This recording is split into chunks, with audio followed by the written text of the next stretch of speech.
ఈ రోజు నేను మీతో బేబీకి fibre rich and tummy filling రవ్వ వెజ్ మిక్స్ లంచ్ రెసిపీని షేర్ చేయబోతున్నాను. This is a perfect baby Boost meal. ఇది కలర్ఫుల్గా ఉంటుంది అండ్ టేస్టీగా ఫుల్ న్యూట్రిషన్స్తో ఉంటుంది. ఇంగ్రీడియంట్స్ వచ్చేసరికి green peas, cucumber and carrot. కుకుంబర్ని స్మాల్ పీసెస్గా కట్ చేసుకున్నా, క్యారెట్నేమో గ్రేట్ చేసుకున్నాను.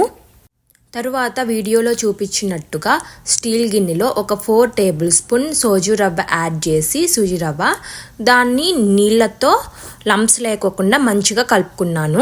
తర్వాత స్టీల్ గిన్నెలో 1 స్పూన్ ఘీ యాడ్ చేసి కొంచెం వేడయ్యాక వాము అండ్ జీరా కూడా వేసాను చిటికెడు. ఎందుకంటే ఈ 2 డైజెషన్కి బాగా హెల్ప్ అవుతాయి అన్నమాట. ఎస్పెషల్లీ వాము బేబీ స్టమక్ ఈజీగా హ్యాండిల్ చేస్తుంది.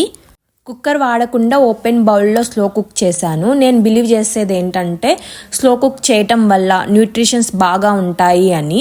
టైం ఉంటే ఇలానే కుక్ చేస్తా, లేకపోతే నేను కూడా కుక్కర్ యూస్ చేస్తాను అనమాట. సో వీడియోలో చెప్పిన విధంగా first green peas, grated carrot and cucumber వేసి మంచిగా ఒక 2-3 మినిట్స్ ఫ్రై చేసి తర్వాత 1 కప్ ఆఫ్ వాటర్ యాడ్ చేసి బాగా కుక్ అయ్యేంత వరకు వెజ్జెస్ని కుక్ చేయండి. కుక్ చేసిన తర్వాత మంచిగా మ్యాష్ చేయండి మ్యాషర్తో. సో మ్యాష్ చేసుకున్న తర్వాత మనం ప్రిపేర్ చేసుకున్న సూజీ రవ్వని దీంట్లో కలుపుకున్న తర్వాత ఉడికించుకోవాలి. ఇప్పుడు వీడియోలో చూస్తున్నారు కదా ఎలా ఉడుకుతుందో అలా ఉడికించుకోవాలి.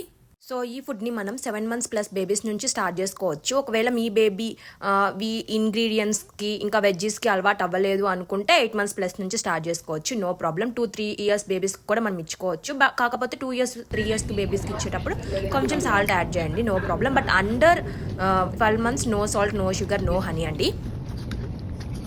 ఈ ఫుడ్ని మనం లంచ్ టైంలో ఇచ్చుకోవచ్చు, అలాగే బ్రేక్ఫాస్ట్గా కూడా ఇచ్చుకోవచ్చు. ఇది depends on your baby appetite. And ఇది వీక్లో 2 times ఇవ్వాలండి, 2-3 times ఇవ్వాలి. ఆల్టర్నేట్ డేస్లో ఇస్తే సరిపోతుంది. సో ఇలాంటి మరిన్ని హెల్దీ ఫుడ్ వీడియోస్ కోసం ఫాలో అమ్మ ప్రయాణం 27. Thank you.